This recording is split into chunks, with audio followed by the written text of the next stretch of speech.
Maganda sana kung laging ganito yung lugar. Kahit wala akong pera, makakapag-isip ako ng paraan. Nakakalungkotin kasi dito sa probinsya.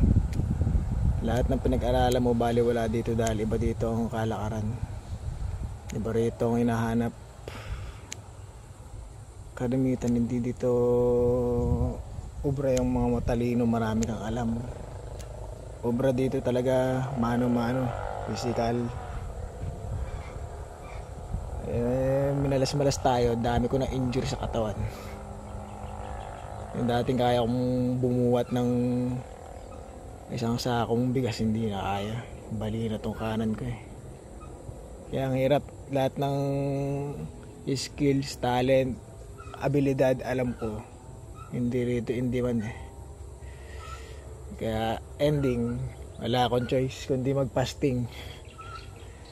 Kung dati yung pagpa-fasting by choice, ang fasting para sa akin ngayon, wala na akong choice, yun na yun.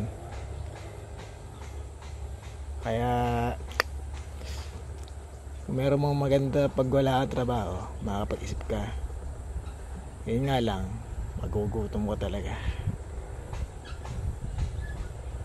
Buti na lang kamo at ang tubig hindi ganun kamahal. Kahit pa paano makakabili ka ng mura. Hindi na rin kasi halos mainom ang tubig dito sa probinsya eh.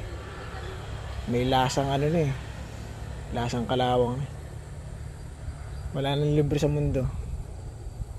Yung hangin banda-banda dyan, hindi nila yung libre. Kaya yun ako. Saan kaya makakahanap pa ng pera? Buti pa yung mga yun.